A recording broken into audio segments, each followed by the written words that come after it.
आज मैं पढ़ना तो चाहता था करीब 2-3 पेज, लेकिन जब मैंने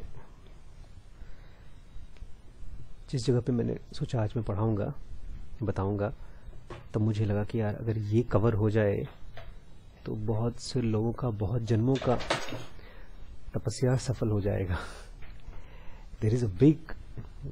This is supposed to be one of the biggest confusion in spiritualism.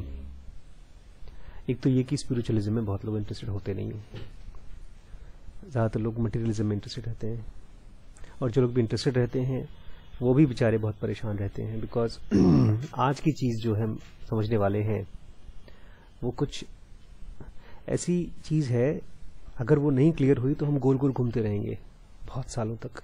और गोल गोल घूमने का प्रॉब्लम की वजह से प्रॉब्लम ये है कि हम उससे डिसइंटरेस्टेड हो जाते हैं, स्पिरिचुअलिज्म से विशेष सर्किल में खो जाते हैं। तो अगर ये क्लियर हो गया तो विल कवर दैट। इस चीज को बताने के लिए सबसे पहला सेंटेंस में ये कहूंगा, spiritualism is not about answers, it's about questions. ठीक है, अब पढ़ते हैं, शुरू करते हैं। कल हमने देखा था कि किस तरह से एक तो नया वर्ड सीखा था हमने, कौन सा? पुद्गल। पुद्गल कोई खास चीज ऐसी है जो काफी जन्मों तक, जो लोग जन्मों में विश्वास करते वो, और जो नहीं जन्मों में विश्वास करते वो भी विश्वास करना शुरू कर देंगे। क्योंकि मैंने देखा हम लोग क्यों ऐसा है कि हम लोग किसी चीज को पढ़ रहे हैं और कंफ्यूजन नहीं आ रहा है, और कोई और उसको पढ़ रहा है तो कंफ्यूजन आ रहा है। शायद काफी बार हमने इसको पढ़ा है, पहले भी पढ़ा है। इसलिए पुद्गल हमारा एक ऐसा पार्ट है, हमारा ऐसा सेल्फ है जो मरने के बाद भी अगले जन्म में भी जाता है। वो तब तक रहता है जब तक कि हम रियल सेल्फ से नहीं मिल लेते, रियल सेल्फ से हमारा एकाकार नहीं हो जाता। लास्ट जब मैंने पढ़ा था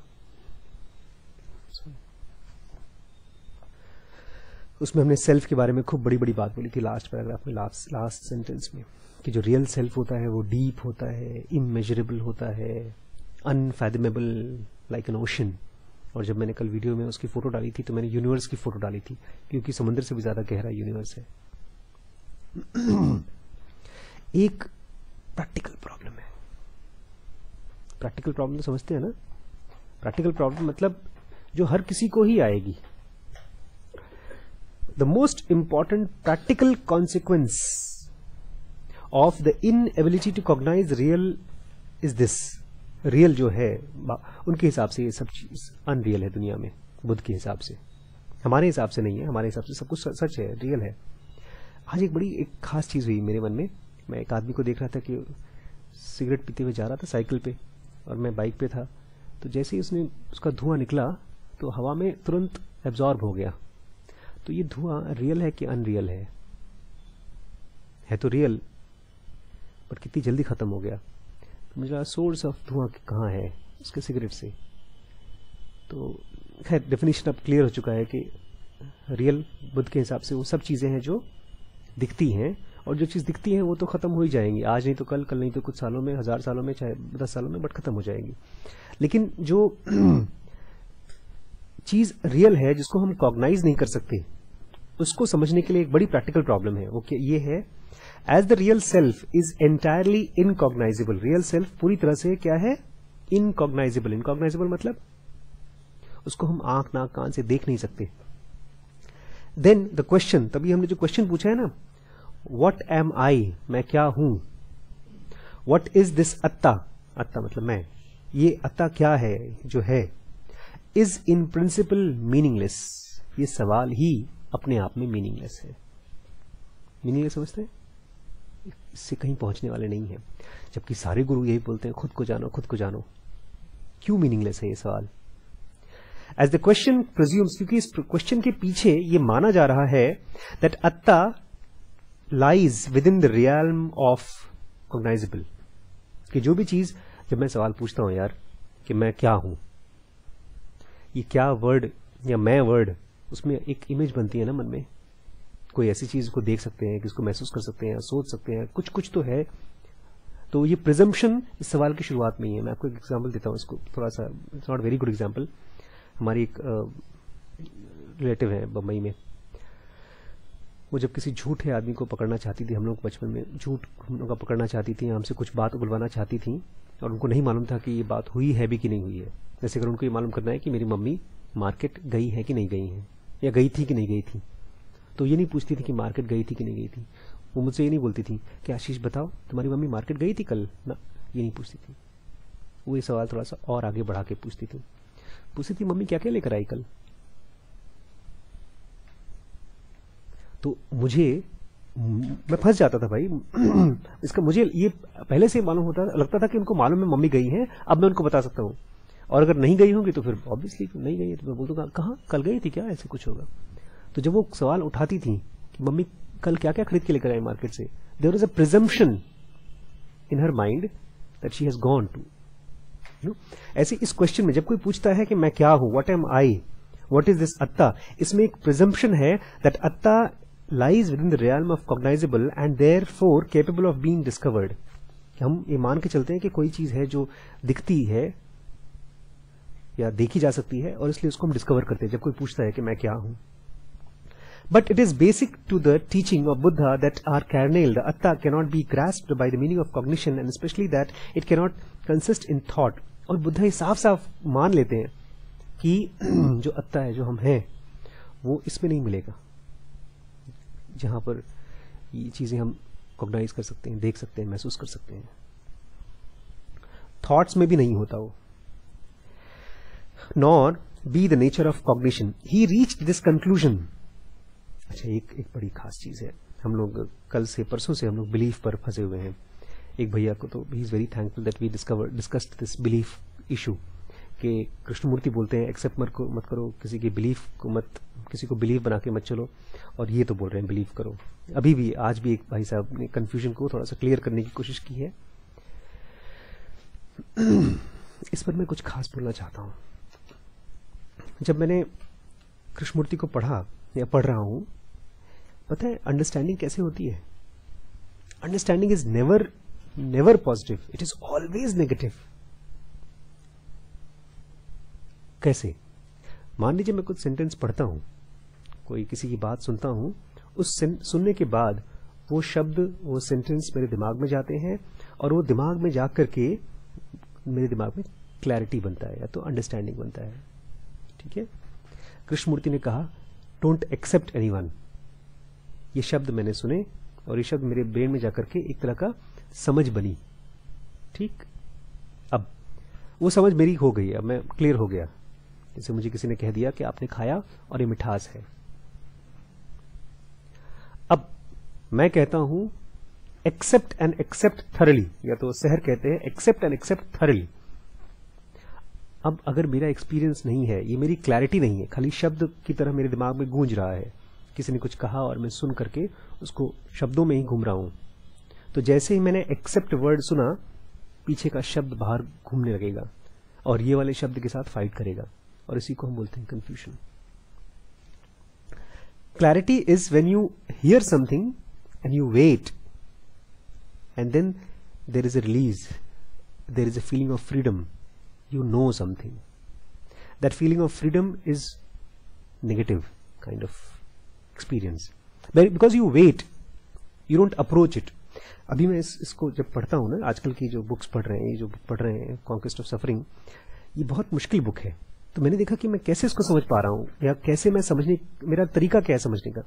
तो एक बार पढ़ा, शब्दों को थोड़ा सा समझ पाए, कुछ मुश्किल वर्ड है तो उनके मतलब इकट्ठे किए, लेकिन जब दोबारा पढ़ा, पढ़ करके वेट जब पढ़ रहे हैं कि what am I, what is this अत्ता, प्रिंसिपल, मीनिंगलेस मीनिंगलेस मीनिंगलेस, इसे 2-3 बार पढ़ने से और यहां वहां देखने से और इंतजार करने से एक मतलब निकल के आता है अंदर से।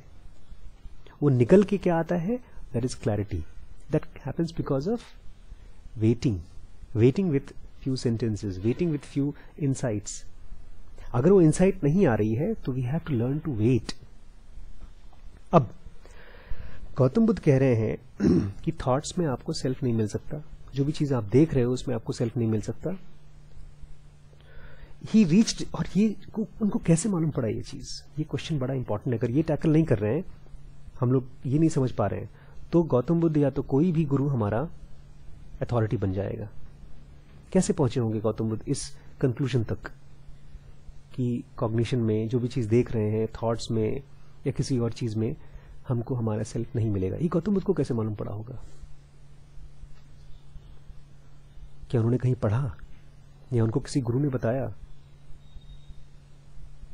ये बहुत इंपॉर्टेंट क्वेश्चन है। बिकॉज अभी आज सचिन एक भाई साहब मुझसे बता रहे थे कि आज एक भाई साहब ने मुझसे कहा, Dzire will always come until the body and mind exists, कि जब तक शरीर और मन है तब तक तो डिजायर आनी ही आनी है। फिर सवाल पूछा उन्होंने, is it possible that still one stay away from it और इट कैन नॉट डोमिनेट द वन? क्या ऐसा पॉसिबल है कि डिजायर उठे और वो हमें परेशान न करें और हम उनसे दूर रह सकें? ऐसा पॉसिबल है?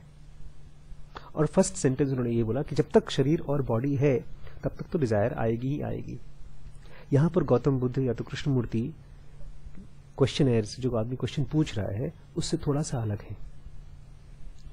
कृष्णमूर्ति बोलते हैं या तो ओशो आपके बुद्ध बोलते हैं कि जो चीजें आप देख रहे हैं उसमें आप अपने आप को नहीं मालूम कर सकते। और जो क्वेश्चन पूछ रहा है, सर अल्टीमेटली तो जो भी चीजें हम देख रहे हैं उसको देखते हुए डिजायर तो आएगी आएगी। कैसे मालूम पड़ा बुद्ध को? ऐसे मालूम पड़ा।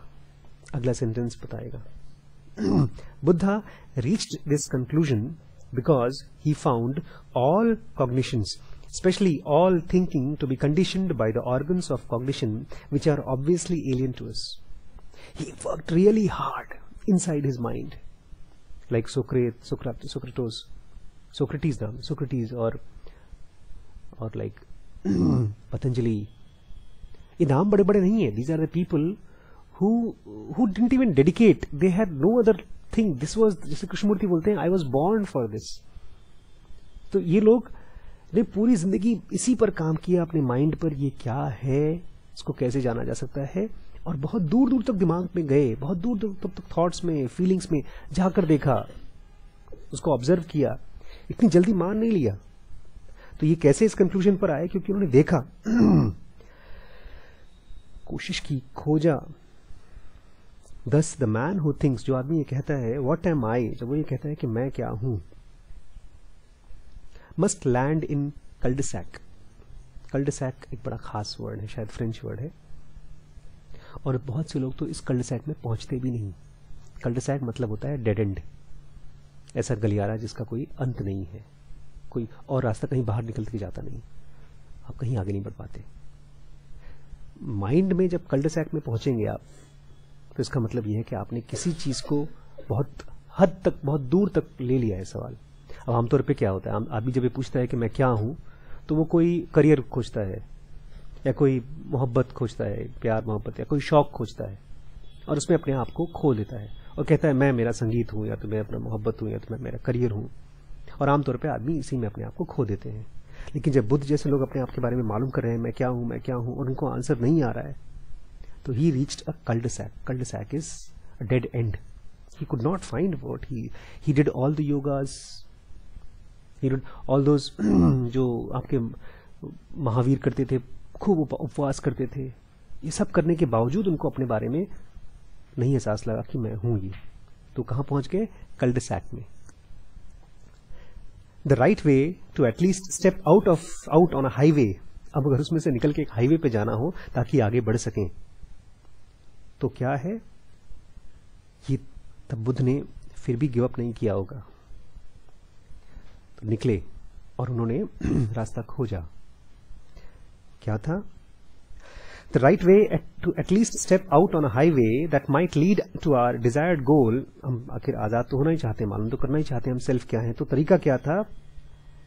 बुद्ध ने खोजा होगा, तब उनको दिखा होगा. ऐसा होता है बहुत बार, आप बैठे हैं, नई आंसर समझ में आया, अचानक से आपको क्लिक होता है, दौड़ दौड़ के थक जाते हैं या खोज खोज के थक जाते हैं, तब वेट करते हैं, तो अचानक आपको इनसाइट आती है. तब उनको अचानक ही इनसाइट क्लिक किया होगा. Then Buddha asked what I am not, कि मैं क्या नहीं हूं, ये खोजता हूं मैं.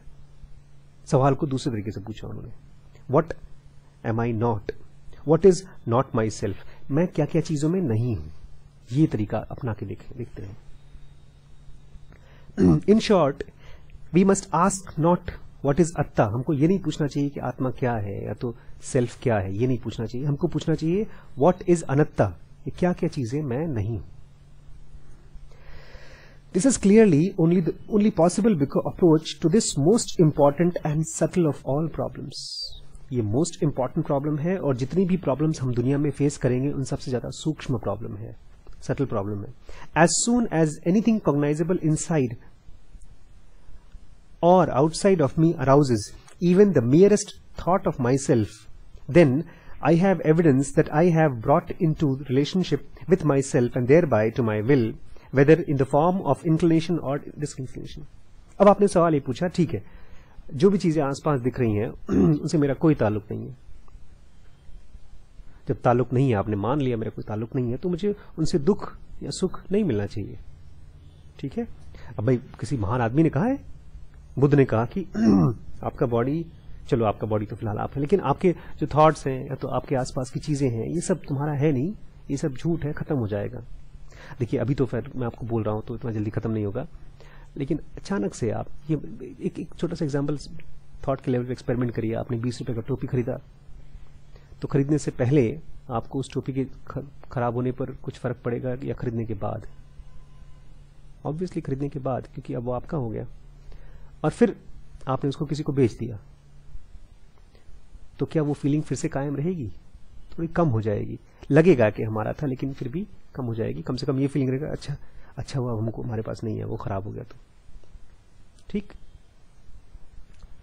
तो ऐसा हमारे साथ भी होना चाहिए, जब हमको ये समझ में आ गया कि ये सब कुछ हमारा नहीं है, ठीक। तो अब क्या होगा फिर? As soon as anything cognizable inside, जैसे भी हमारे अंदर में कोई चीज कॉग्नाइजेबल, एक थॉट निकला, एक फीलिंग आई, कोई भी चीज कॉग्नाइजेबल अंदर या हमारे बाहर दिखता है, तब उसका मतलब यह है आई हैव एविडेंस, मेरे पास प्रूफ है, that I have brought into my relationship with my self, मैंने मान लिया कि वो चीज मुझसे रिलेटेड है, मैं अपने आप को उसके साथ जोड़ रहा हूं।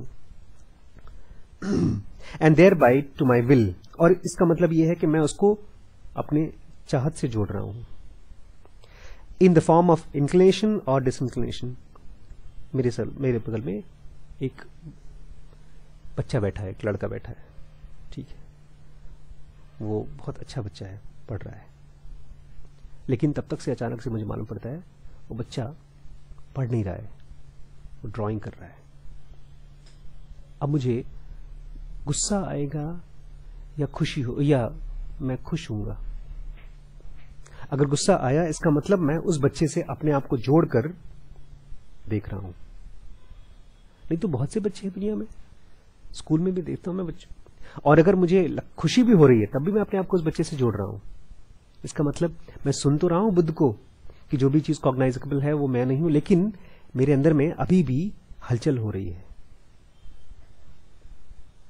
But if I am able to regard everything without exception, लेकिन जब मैं देख पा रहा हूं कि हर चीज ठीक है, बुद्ध बोल रहे हैं तो मैं जानता हूं, लेकिन फिर भी मैं उसको जानना चाहता हूं, एक्सपेरिमेंट कर रहा हूं, जैसे मैथ्स के साथ एक्सपेरिमेंट करते हैं हम लोग।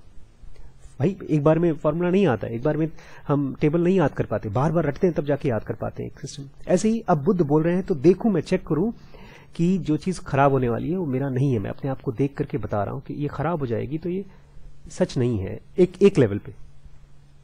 तो जब but if I am able to regard everything without exception, बिना किसी चीज को छोड़े हर चीज को, इंक्लूडिंग माई बॉडी, अपने शरीर को भी, सेंसेशन, अपने सनसनी को, एंड कॉग्नाइजिंग, अपने अनुभवों को, exclusively from the point of view, from this point of view, इस पॉइंट ऑफ व्यू से कि हर चीज मेरे आसपास जो भी है वो भले मुझे आज सच लग रहा है, जैसे सपने में बहुत बार, सबसे पहले आपको एक्सपीरियंस सपने में ही आएगा डिटैचमेंट का। आप सपने में अचानक से आपको कभी हुआ ऐसा कि सपने में आपको लगे कि ये सपना है, तो उसी समय सपना टूटना शुरू हो जाता है। ऐसे ही आप रियल लाइफ में जब आप बोलेंगे ठीक है ये दरवाजा है और अगर टूटेगा तो मुझे दुख भी होगा, लेकिन कुछ दिन में दुख खत्म हो जाएगा क्योंकि ये तो टूटने वाला दरवाजा है। ये मेरी नौकरी है, आज मेरे पास है, कल या 2 साल बाद 10 साल बाद मैं रिटायर होने वाला हूं। जब उस थॉट को मैं ले आऊंगा आज, तो मुझे अपनी नौकरी से बहुत लगाव नहीं होगा। ऐसी हर चीज को जब आप उस पॉइंट ऑफ व्यू से देखना शुरू करेंगे, this I am not, this I am not, तब क्या होगा? देन इन टाइम, कुछ समय लगेगा, बट समय में एवरी काइंड ऑफ वॉल्यूशन, हर तरह की इच्छा, एवरी इसेंशियल, इनएसेंशियल एंड इनसूटेड, हर गैर जरूरी, आज बहुत सी गैर जरूरी इच्छाएं जो हम करते हैं और जो सूट नहीं होती to me, and thereby every kind of willing, और हर तरह की विलिंग जो भी हम चाहते हैं, मस्ट बिकम एक्सटिंग्विश्ड, धीमे धीमे बुझ जाएगी, खत्म हो जाएगी। एंड डिलीवरेंस मस्ट एंसू, और जो डिलीवरेंस है वो एंसू का मतलब होता है लागू हो जाएगा। कपड़े डाल देते हैं हम लोग धूप में, कुछ देर लगते हैं सूखने में। हमको पता है ना, गीला कपड़ा तुरंत धूप में रखा तुरंत तो सूख नहीं जाता, लेकिन कहीं ना कहीं भरोसा होता है हमको कि रखेंगे तो घंटे, आध घंटे, 2 घंटे, 4 घंटे में सूख जाएगा। कैसे पता है? जादू, ये जादू नहीं है, नॉलेज है। एक नॉलेज है, उसके ऊपर भरोसा है, उस पर एक्सपेरिमेंटेशन है। ऐसे ही जब आप वो पॉइंट ऑफ व्यू जिसमें कृष्णा ने या बुद्ध ने एक सच को खोज करके उस हिसाब से दुनिया को देखा, उस पॉइंट ऑफ व्यू के साथ आप दुनिया को देखना शुरू करते हैं। मैं नहीं कह रहा हूं कि आप ये बोलिए कि ये सब कुछ फेंक दो, त्याग कर दो, मैं ये नहीं कह रहा हूं। मैं खाली मन में हर चीज की रियलिटी पर दूर दूर तक सोचने के लिए कह रहा हूं। आज इस किताब को देखा तो बड़ी अच्छी लगी किताब, खरीद के रख लिया, मैंने प्रोसेस कर लिया, लेकिन जब मैं देखना शुरू कर देता हूं, किताब गायब हो गई तो मैं डरता हूं। वो डर क्यों है? क्योंकि मैंने इस पॉसिबिलिटी को मन से दूर कर दिया था कि किताब अगर खरीदी गई है तो हो सकता है कल को ये गायब भी हो जाए, कल को ये फट भी जाए। जब इस पॉसिबिलिटी, क्योंकि ये तो सच है ना, जो भी चीज मेरे पास आज है कल वो नहीं हो सकती, इस सच को मैंने छुपा दिया है आंखों से। ये बुद्ध कह रहे हैं कि उस सच को भी अपने जहन में लाके रखो, तब धीमे धीमे आप देखोगे कि आपका चीजों से अपने आप लगाव खत्म होते जा रहा है, और उन चीजों में आपका शरीर भी इन्वॉल्व हो जाएगा, आपको अपनी बॉडी के साथ भी बहुत लगाव नहीं होगा। फॉर दीज रीजन्स, इसीलिए डॉक्ट्राइन ऑफ बुद्धा, जो बुद्धा की टीचिंग थी, is called the doctrine of not self. जो उसके पहले हर बंदा यही बोलता था कि मैं कौन हूं, खुद को खोजो, खुद को खोजो। बुद्धा की डॉक्ट्राइन को लोगों ने बोलना शुरू किया, अनत्ता, नॉट सेल्फ को खोजो पहले। He knew that people will get caught into this cul-de-sac, क्योंकि खुद को कैसे जानो, हर चीज जो आपको दिख रही है वो खत्म होने वाली है, और उसमें अपने आप को देखा तो फिर गए, क्योंकि वो खत्म ही होगा आज नहीं तो कल। बट क्यों इसको नॉट सेल्फ वाला क्यों बोलते हैं? It is not called this because इसको नॉट सेल्फ का टीचिंग इसलिए नहीं कहते बिकॉज बुद्धा डिनाइज अत्ता। बुद्धा कभी भी, ये बहुत बड़ा कंफ्यूजन है, मैंने पहले भी बोला और आगे भी हम लोग अगर कभी और भी डिटेल्स में और भी किसी ऑथर को पढ़ेंगे, अब thankfully because we have read this, हम लोग उसमें फंसेंगे नहीं। नॉट सेल्फ सोचते थे वो लोग, सोचते थे कि बुद्धा बता रहे हैं कि नॉट सेल्फ, कि हम कुछ होते ही नहीं है। और जैसे हमने पहले भी डिस्कस किया था कि जब हमको लगता है जब हम उसमें है, हम दुनिया में है ही नहीं, एनलाइटमेंट के बाद हम रहेंगे नहीं, तो हम एनलाइटमेंट क्यों हुए भाई? इससे जो अच्छा फिल्मों में भी दिखाते हैं कि हम मुक्त होने से तो अच्छा रहेगा कि हम जिंदा रहें और अपने प्रेम के साथ रहें, लोग ऐसी ऐसी बातें करते हैं। नहीं, बुद्धा अत्ता को, सेल्फ को डिनाई नहीं करते थे। For it would be mad और meaningless to deny one self, ये तो पागलपन होगा खुद को डिनाई करना। Which is primary fact which alone no one can doubt, क्योंकि यही एक सच है जिसको कोई भी डाउट नहीं कर सकता। For what is more real to any man than himself, क्योंकि किसी भी इंसान को अपने आप से ज्यादा रियल क्या है? मैंने हाथ में फोन लिए रखा है, ठीक है, हो सकता है ये मैं सपना देख रहा हूं और ये फोन सपना हो, लेकिन इस सपने में भी मैं तो हूं ही। तो खुद से ज्यादा रियल चीज क्या हो सकती है? टू से, ये कहना I am absolutely nothing at all is surely a dictum before which thinking recoils. अगर मैं ये कहता हूं कि मैं हूं ही नहीं, तो ये एक ऐसी बात है जिसमें कि हमारे थॉट काम नहीं कर पाएगा, गोल गोल घूमता रहेगा, रिकॉइल करता रहेगा। फॉर एब्सोल्युटली नथिंग, क्योंकि जब कोई चीज नहीं होती है ना, absolute nothingness neither denies nor एफर्म्स anything. जब कोई चीज होती नहीं है तो अपने आप को ना तो डिनाई करती है, ना तो एफर्म करती है, ना तो ये बोलती है कि मैं हूं ही नहीं, और ना ही तो ये बोलती है कि मैं हूं, अगर कुछ नहीं होता तो। द बुद्धा ने common with all great minds, जैसे दुनिया के सारे महान दिमाग होते हैं, सॉट खोजा फॉर आत्मन, आत्मन को खोजा उन्होंने भी। नो दाई सेल्फ, अपने खुद को जानो, was the inscription on the temple of Pythia. Temple of Pythia, मैं आज देख रहा था, वही पीथिया का टेम्पल 7th सेंचुरी BC में था। अपोलो, गॉड ऑफ अपोलो, और वहां पर ऑरेकल होते थे। 7th सेंचुरी से लेकर के 4th सेंचुरी AD तक, ऑलमोस्ट 1100 साल तक उन्होंने दुनिया पर एक तरह से सबसे इंपॉर्टेंट लोग थे वो। उनके पास लोग जाते थे अपनी ज्ञान लेने के लिए, ऑरेकल्स होते थे वहां पे। वहां पर भी लिखा था खुद को जानो। And Heraclitus in his search for his self, और हिराक्लिटस ने अपने आप को जानने के सर्च में वॉज एबल टू असर्ट, वो बोल पाया, that the boundaries of the soul could not be found even if all roads were run through. अगर खुद की बाउंड्रीज को तुम खोजना चाहते हो, सोल की, नहीं पा सकते। जितने भी रोड्स को खोजो, दौड़ के जाओ, नहीं पा सकते। लेकिन उस बंदे ने और गौतम बुद्ध ने इन सारी बाउंड्रीज को, इन सारी रोड्स को खोजी है, बहुत दूर दूर तक जाके खोजी। उन्होंने छोड़ नहीं दिया, उन्होंने दिमाग में गिव अप नहीं किया, उन्होंने खोजा, बहुत दूर दूर तक खोजा। बुद्धा ऑल्सो सॉट फॉर अत्ता इन द इनडायरेक्ट वे, उन्होंने डायरेक्टली नहीं, इनडायरेक्टली भी खोजा।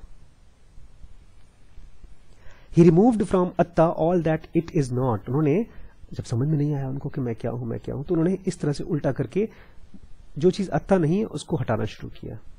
And he did this so thoroughly, उसको इतना बखूबी किया, इतना पूरी तरीके से किया, in such with such success that everything cognizable, जो भी चीज दिखती थी, जो भी चीज कहीं पर भी जरा सा भी फ्लिकर करती थी, and particularly the mental process of thinking, खासतौर से दिमाग का जो हिलना, revealed itself to him as anatta, उनको हर चीज अनत्ता की तरफ दिख गई, as something that had to be overcome। उनको लगा अच्छा ये भी मैं नहीं हूं।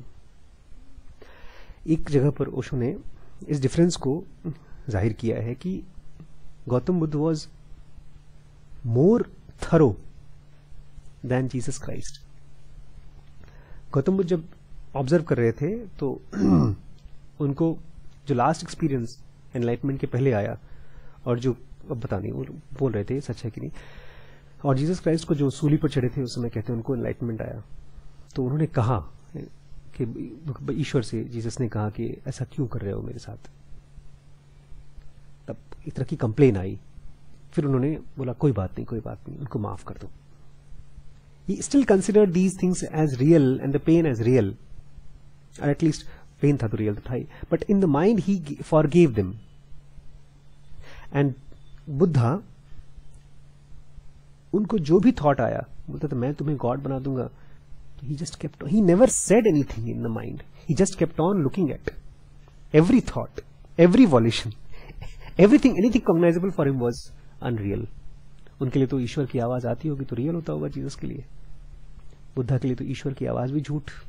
हर चीज जो कॉग्नाइजेबल है, कान में सुनाई दे रहा है, वो झूठ है, वो रुके नहीं इतना आसानी।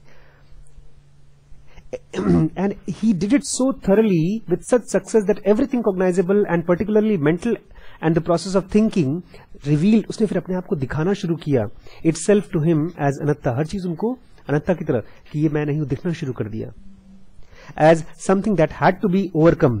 उनको जो भी चीज दिखता, जो भी चीज महसूस होता, उनको मालूम पड़ जाता यार ये तो खत्म हो जाएगा, इसको ओवरकम करना है। He said, you teach अत्ता, तुम सेल्फ को पढ़ाते हो, but I only teach, I only know what atta is not. बोलते तुम आत्मा के बारे में बात करते हो, मैं तो खाली वही चीज जानता हूं कि आत्मा क्या नहीं है। वो कहते थे देयर इज अल्टीमेट रियलिटी, एक अल्टीमेट रियलिटी होती है, परम सत्य, and there is a point in ourselves at which we realize the ultimate reality. और एक पॉइंट है, एक समय है, एक बिंदु है जिस पर अल्टीमेट रियलिटी को जाना जाता है। उन्होंने ऐसा नहीं कह दिया हाँ होती है अल्टीमेट रियलिटी बस, और अल्टीमेट है उसको कोई जान नहीं सकता। उन्होंने दोनों चीज एक्सपीरियंस की। जो बाकी लोग खोज रहे थे अल्टीमेट रियलिटी, वो बोलते हैं है, और उसको महसूस करना, कॉग्नाइज करना मुश्किल है, लेकिन एक पॉइंट है जिसमें कर सकता है कोई आदमी। To realize the ultimate reality, there is ultimate reality and there is a point in ourselves at which we realize ultimate reality. आजकल के लोग, मॉडर्न लोग कहते हैं the self is transcendent, transcendent का मतलब होता है परे है, शब्दों के परे है, उसको कोई समझा नहीं सकता। मेरे पिताजी अक्सर जब भी मैं भगवान फिलॉसफी की बातें करता हूँ तो ये बोलते हैं, क्या तुम ईश्वर ब्रह्म की बात करते हो? ब्रह्म परे है, ये सब तुम्हारी बकवास, पढ़ाई लिखाई से कुछ फर्क नहीं पड़ता। तुम बुद्ध की किताब पढ़ रहे हो, तुम ओशो की और कृष्णमूर्ति की बुक पढ़ रहे हो, सब कोई फायदा नहीं, बिकॉज ब्रह्म अल्टीमेटली परे है, तो क्या फायदा पढ़ने का। वो कहते हैं self is transcendent and is not the mode of and this is not the mode of expression used by अत्तावाद। और ये जो अत्तावाद है वो इस तरह का एक्सप्रेशन नहीं करते। For whom it is not absolutely transcendent। लेकिन जो अत्तावाद हैं, बुद्धिस्ट हैं, जो बुद्ध की फिलॉसफी सच को जानने की कोशिश कर रहे हैं, उनके लिए ये इतना ट्रांसेंडेंट नहीं है। क्यों? Because for them in as much it is found in pure cognition, क्योंकि उनके अपने प्योर कॉग्निशन में वो जब देखते हैं क्या क्या चीज मैं नहीं हूं, वो पीछे खड़े होकर मुस्कुराते हैं, हर मूवमेंट के पीछे खड़े रहते हो। It is really the language of अनत्तावाद for the statement the self is transcendent. असल में जो लोग अनत्तावाद हैं, जो लोग भी ये बोलते हैं ना द सेल्फ इज ट्रांसेंडेंट, इन लोगों के लिए, जो अनत्तावादी लोग हैं, उनके लिए इसका मतलब खाली ये है सेल्फ इज बियॉन्ड कॉग्निशन। वो ये नहीं कहते सेल्फ परे है, वो बोलते हैं हाँ ठीक है, जो भी चीजें हम नहीं है वो चीज हम देख सकते हैं। वो सेल्फ की बात ही नहीं करते, चुप रहते हैं। बुद्ध कहते थे, said Buddha, the self is beyond all cognition, it can in no wise be found out. मतलब उसको आप पा नहीं सकते। Said Buddha, I am not anywhere, मैं कहीं नहीं हूं, व्हाटसोएवर, कहीं पर भी नहीं हूं, टू एनीवन व्हाटसोएवर, मैं किसी का भी नहीं हूं, इन एनीथिंग व्हाटसोएवर, मैं किसी भी चीज के अंदर नहीं हूं। Know kind of cognition penetrates the self, कोई भी तरह का कॉग्निशन, देखना सुनना, ये मेरे में घुस नहीं सकता, पेनिट्रेट नहीं कर सकता। And therefore nothing at all can be told about it, इसलिए उसके बारे में कुछ भी कहा नहीं जा सकता। The rest is silence. लेकिन अगर किसी को जानना हो तो साइलेंस है। And it is only this silence about the self that Buddha teaches. और यही साइलेंस है अपने बारे में जो बुद्धा पढ़ाते हैं। Beyond that he does not go, इसके बियॉन्ड जाते नहीं है। This is true Atman teaching, the true अत्तावाद। इसमें इतना आसान नहीं है कि ब्रह्म है एक। उस दिन हम लोग गए थे वहां पर एसएसबी में, तो सर वो पढ़ा रहे थे सेल्फ एक्चुअलाइजेशन, जवानों को सिखा रहे थे। फिर मुझसे एक दिन मजाक में बोल रहे थे कि, उसी दिन मजाक में कह रहे थे कि अरे ये जवान हैं, सोल्जर्स हैं, इनको आत्मा फात्मा के बारे में मत सिखाइए, इनको सिखाइए कैसे मजबूत बना जाए, कैसे लड़ा जाए। और फिर जवानों को खुद सिखा रहे थे कि ब्रह्म ज्ञान होता है महान, ब्रह्म ज्ञान बेसिकली यही होता है कि हम सब ब्रह्म हैं। अब बेचारा जवान मेरे पास आया, तो बोलता है सर मैं बहुत परेशान हूं, मेरा डिवोर्स होने वाला है। अब उसके लिए क्या ब्रह्म नहीं, उसके लिए तो उसकी प्रॉब्लम ही ब्रह्म है अभी। लेकिन प्रॉब्लम ब्रह्म नहीं है, उस प्रॉब्लम के साथ मेरा जो एक स्ट्रॉन्ग आइडेंटिफिकेशन हो गया है, वो अगर हट जाए। आज एक पेशेंट आया हम लोग के यहां, बुढ़ा आदमी था, उसका हमारे डॉक्टर साहब ने जांच की, एक एफएनएसी होती है यहां से गले में से सुई उन्होंने किया, तो उसमें कुछ चीजी मटेरियल आया, तो उनको लगा कोई सिस्ट होगा, बेनाइन मतलब कोई खतरनाक लीजन नहीं होता। तो उन्होंने उसको एक बार ऐसे अल्ट्रासाउंड के लिए आया कि आप देखिए सर। मैंने देखा, मुझे कहा लगा कि यार तो अजीब लग रहा है, बुढ़ा आदमी है, 60-70 साल का आदमी है, कैंसर लग रहा है। फिर हम लोगों ने खोजा हुआ, डॉक्टर साहब ने भी देखा, मैंने भी देखा, हम लोग कंफ्यूज थे कि कैंसर है कि नहीं। फिर अल्टीमेटली मैम ने उसको कैंसर दे दिया, बिकॉज सेफ रहे, और कैंसर है तो और जांच हो पाएगी, आप लिख दीजिए नॉर्मल है तो फिर जांच नहीं हो सकता कल को। फिर डॉक्टर साहब ने फिर वापस फिर से उसको मटेरियल निकाला यहाँ से नेक से, फिर जांच की, and then he was very excited about it was cancer and a very rare kind of cancer. उसकी फोटो खींची, मुझे व्हाट्सएप पर फोटो भेजी। तो जो भी चीज आपकी लाइफ में है उनके लिए बड़ी इंपॉर्टेंट थी वो। आज तक मुझे किसी भी पेशेंट का ये स्लाइड बनते हैं उसके, माइक्रोस्कोप के नीचे देखा जाता है ये सब चीज, और उसकी फोटो खींचना अपने आप में बड़ी मुश्किल काम है। सोचिए आपको फोन को कैमरे से जोड़ना पड़ेगा, माइक्रोस्कोप से कैमरे को, और फिर उसकी फोटो खींच करके आपको भेजनी पड़ेगी।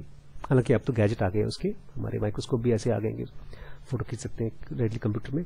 But he took the effort to send it to me, and he not just me, he sent it to the referring doctor, और उसको आर्काइव पे इकट्ठा किया। लोग हैं जो अपनी चीजों को संभाल कर रखते हैं, मरने के बाद भी उसको संभाल के रखते हैं। क्यों आदमी संभाल के रखता है? और खाली चीजों को नहीं, विचारों को भी संभाल के रखता है। तभी तो लड़ाइयां हो रही हैं, इतनी विचारों की लड़ाइयां हो रही हैं। बुद्ध कह रहे हैं कि जब तुम ये देखना शुरू कर दो, ये सवाल ही मत पूछो कि मैं क्या हूं, ठीक है? अगर अपने आप को जानना चाहते हो, खुद को खोज रहे हो, तो भी अब इस रास्ते से मत जाओ, उल्टे से जाओ।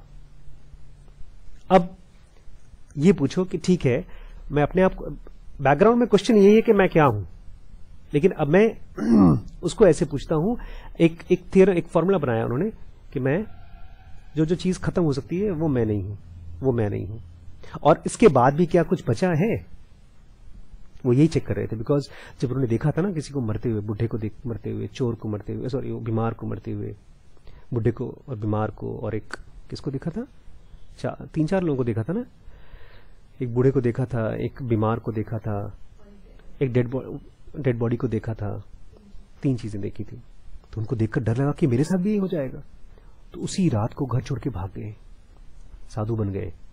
उनके पिताजी बोलते नहीं नहीं, ये राजपाट है, इसको तुम एंजॉय करो, तुम्हारे पास रुपया पैसा है। बोलते नहीं नहीं, रुपया पैसा का मैं क्या करूंगा, ये बॉडी तो मरने वाली है, आप भी बूढ़े हो रहे हैं। उसमें दिखाया बड़े अच्छे से, उस सीन में दिखाया, अपने पिताजी से बात करें तो पिताजी अपना बाल काला कर रहे हैं और उसको बता रहे हैं कोई बात नहीं, यही सच है। उन्होंने इसको माना, ही सेड अगर ये सच है तब मुझे सच को और खोजना है। He took this question as a full time job, मान नहीं लिया उन्होंने। तो ये अप्रोच ज्यादा सटीक है खुद को जानने के लिए। एक साइलेंस की बात कर रहे हैं बुद्ध, और वो बुद्ध ये नहीं कह रहे हैं कि मैं कह रहा हूं कि बुद्ध क्या क्या चीज, सच क्या होता है, गॉड क्या होते हैं, उसको अगर जानना है ना तो खोजो क्या क्या नहीं हूं और अपने आप को उससे अलग करते जाओ। And do it as a full time job from morning till evening. कैसे मालूम पड़ेगा सुबह से शाम तक क्या करना है? देखो क्या क्या मन में आ रहा है। नौकरी चली जाएगी, डिस्टर्बेंस आ रहा है, तो ये तो जानते ही हो कि नौकरी चली गई, अब डिस्टर्बेंस आई, और डिस्टर्बेंस भी कुछ देर में खत्म हो जाएगी। इसका मतलब डिस्टर्बेंस भी, जब ये आप when you say or at least start telling yourself this is not me, then you will see there is automatic change happening in yourself. You will go more behind it. जिसको हम consciously attachment कहते हैं चीजों का, वो अपने आप होता रहता है,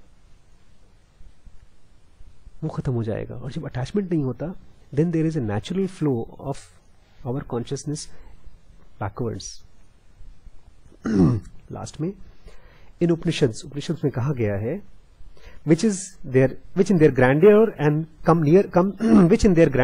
come nearest to the doctrine of Buddha. वो अपने सबसे महानतम स्टेट में बुद्धा के सबसे नजदीक पहुंचते हैं। Our essence is defined as being bliss, कि हमारा जो एसेंस है वो इस तरह से डिफाइन होता है कि हम ब्लिस हैं एंड थॉट हैं। दिस इज मैन्स सैल्वेशन, यही आपका सैल्वेशन है, यही आपकी मुक्ति है। Smaller minds find the essence of man in his mental functions. जो आम आदमी है वो अपने आप को यही मानते हैं कि मेंटल फंक्शंस हैं, वो अपने थॉट्स हैं, फीलिंग्स हैं। And so they miss the great truth, इसलिए वो बहुत एक बड़ा ट्रूथ मिस कर जाते हैं। प्रोक्लेम्ड बाय बुद्धा, जो बुद्धा ने बताया, and claim made by Spinoza ने भी कहा। स्पिनोजा कहते थे वी फील, स्पिनोजा एक फिलोसोफर थे, वो कहते थे we feel and experience that we are eternal. ये फील और एक्सपीरियंस हमको तो कभी लगता नहीं। हमको तो ये लगता है कि यार जॉब गई तो हम गए, डेथ हुई तो हम मरे, तभी तो डर लगता है। But he experienced it, that he is eternal, something he experienced it. So you can not cognize but you can experience, you can not tell about it but you can actually experience it. And the moment you tell about it, it is gone. That is why people like Buddha, they prefer to keep silent, and they ask you to observe so that you can go back towards silence, in which everything is revealed to you, both the things, what you are not and what you are.